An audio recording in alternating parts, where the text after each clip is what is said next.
Diciembre de 2024. Un diciembre en medio de las penumbras de amenazas de guerra, en medio de crisis económicas, políticas, sociales, en medio de dificultades en las familias, en medio de la crisis de la juventud. Pero es diciembre y nace el Príncipe de la Paz.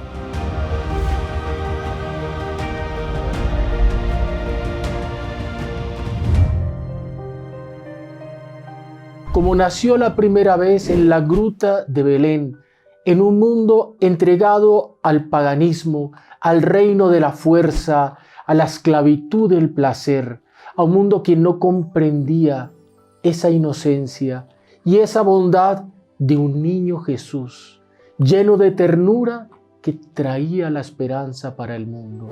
Un mundo que cómo iba a entender que la figura de Dios para los judíos, el Dios del Antiguo Testamento, ese Dios rudo, ese Dios que aparecía en lo alto de la montaña del Sinaí, en medio de truenos, de rayos, de relámpagos, ese Dios que había sumergido las tropas del faraón en las aguas y las borrascas del Mar Rojo, ese Dios que castigó Sodoma y Gomorra, que convirtió en estatua de sal a la mujer de Lot, ese Dios hecho niño, hecho infante, llorando, sonriendo, su madre cantando el primer villancico de la historia, la suavidad y la fragilidad de María.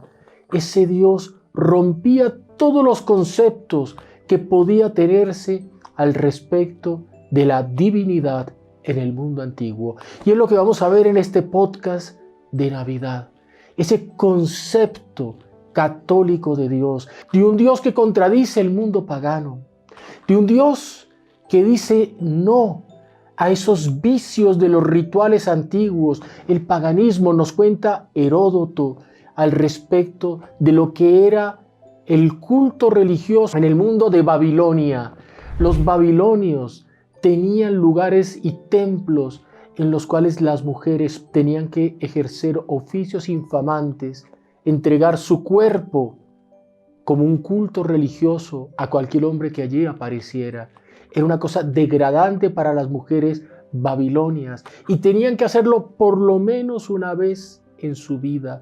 Toda mujer ir al culto de su Dios y entregarse a orgías y a placeres horribles, infamando su propia dignidad de ser humano. O encontramos en los paganos de Grecia que era bien visto toda la desviación al respecto de adultos con niños, un verdadero horror. O en el mundo persa, en el cual el infanticidio era común. Niño que nacía enfermo, niño que nacía con defecto, tenía que ser eliminado. Un mundo rudo, un mundo duro, un mundo de la fuerza, un mundo en el cual el pueblo elegido no estaba muy distante, porque aquel pueblo elegido tenía también entre ellos la esclavitud que solo Jesucristo eliminó con su venida a este mundo. Ese mundo de tinieblas, ese mundo en el cual dominaba Roma y dominaba a través de la punta de su espada. Ese mundo en el cual existían legislaciones pero violentas, los códigos más antiguos, Hammurabi, códigos que se conservan hasta hoy en sus estelas en el Museo del Louvre en París, pero eran códigos que hablaban de la amputación de miembros de aquel que cometía una falta, que hablaba de la entrega de las mujeres también a cambio de nada, que hablaba al respecto de la esclavitud, que hablaba de cuánta violencia y cuánto deshonor para el ser humano. Y ese caos y esa tiniebla del mundo antiguo, en el cual nuestro mundo contemporáneo también cuántos ecos tiene de paganismo, cuánta violencia, cuánta guerra, cuánto pecado. En medio de esa tiniebla nace el Príncipe de la Paz. Y no viene como lo podía esperar cualquier rabino, como lo podía esperar un fariseo o un sacerdote del templo, un escriba, un legista del pueblo elegido. Él venía a contradecir todos los conceptos humanos. Él venía a establecerse por la esclavitud de él mismo hacia los hombres. Él se hizo enfajar de su madre para librarnos de la atadura del pecado. Él bajó a la oscuridad de la noche en la cual nació para abrirnos la luz del reino de los cielos. Él sintió hambre y lloró para alimentarnos con su cuerpo y con su sangre en la mesa del banquete eucarístico. Todo aquello de lo cual los hombres huimos, el dolor, el sufrimiento, la tragedia, todo aquello Él lo vino a buscar para sí. Y con eso entregarse y darse por nosotros, liberarnos y restaurar el plan original de Dios, el plan que la serpiente había querido eliminar en el paraíso, pero Él vino a restaurar por las manos de una mujer. Y aquí está el papel central de María Santísima. Todo ese horror del mundo pagano que narramos tan sucintamente acá, vino por el pecado. Y el pecado se introdujo por una mujer, Eva, que fue la que tomó y escuchó la seducción de la serpiente para comer la manzana. Por una mujer también, nos enseña San Pablo, vino al mundo la redención. Y fuimos liberados por María, por el fiat, hágase en mí según tu palabra. La aceptación de la orden de Dios fue lo que liberó al mundo del pecado, como la aceptación de Eva a la seducción de la serpiente fue la que encadenó el mundo al pecado. Cuando nos encontremos con el fracaso, sepamos que ese fracaso entregado con alegría, con humildad, con sencillez en las manos de Dios, se convierte en nuestra victoria.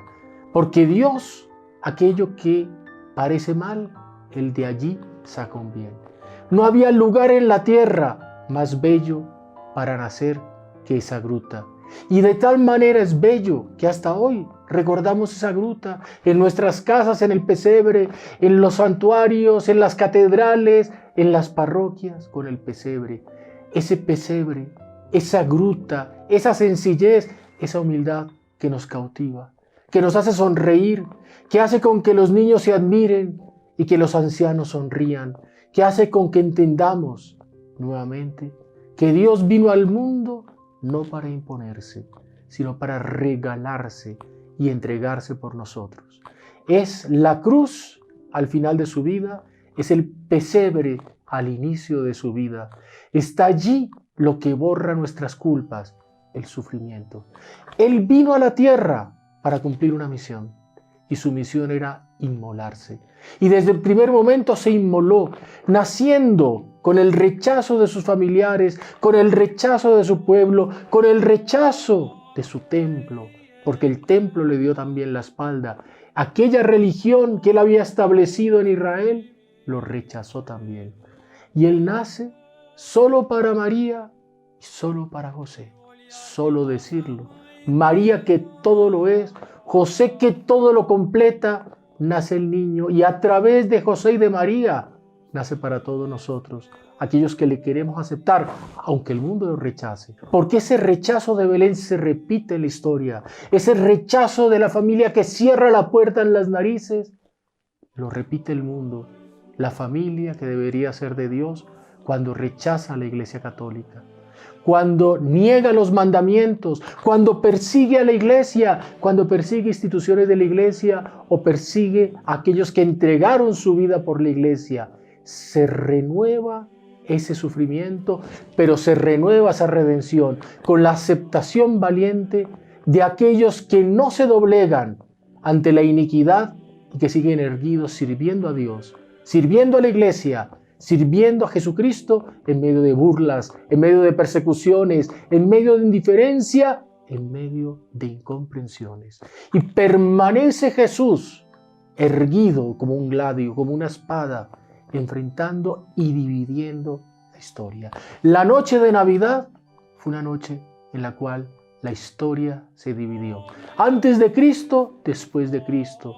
Los que son contra Cristo, aquellos que quieren aceptar a Cristo nuestro Señor.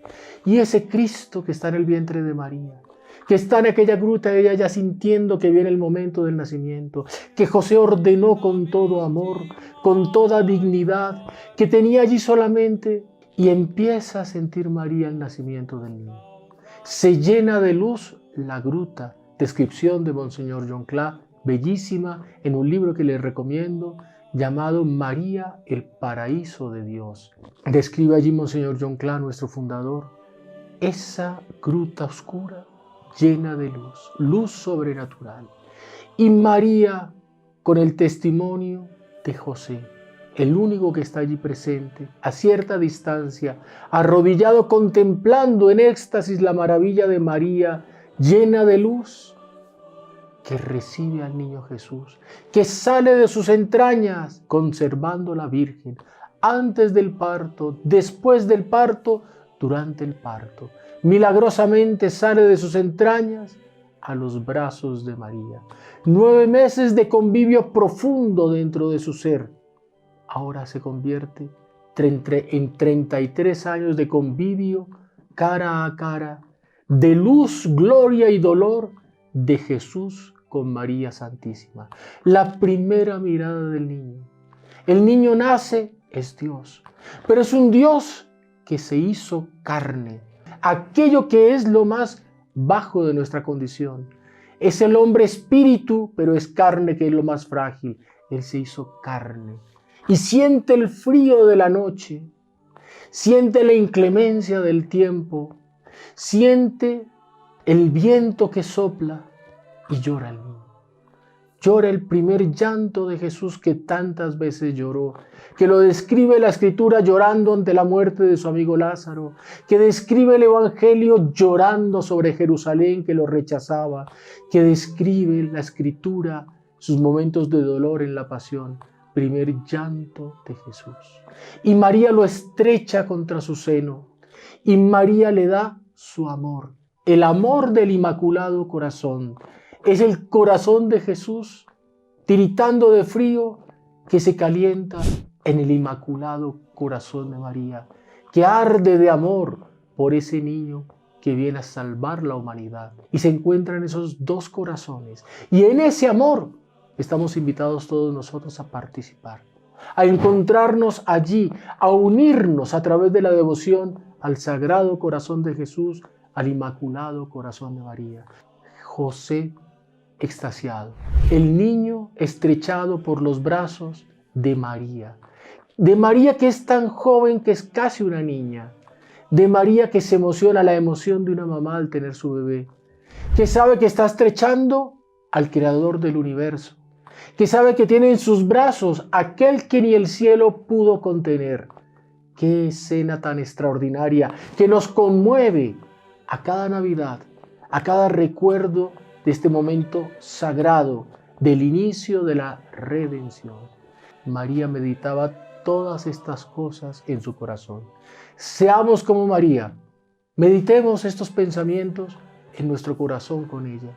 Que esto nos ayude a crecer, a amar a nuestra iglesia, a amar a Jesucristo nuestro Señor, a prepararnos para la Santa Navidad y también a imitar todos estos ejemplos maravillosos de inocencia, de santidad, de grandeza, de maravilloso, para nosotros también asemejarnos a ese niño de Belén, a esa Madre Santísima, a ese Santo Patriarca, tenerlos por modelos y servirlos de la mejor manera en aquello que cada uno de nosotros hace, con sencillez, con humildad o con grandeza, sabiendo que con nuestras acciones, de nuevo, realizamos una oración que suplica al Señor: ven, Señor Jesús, restaura el mundo, instaura tu reino, haz que María sea la Señora del mundo entero. Salve María.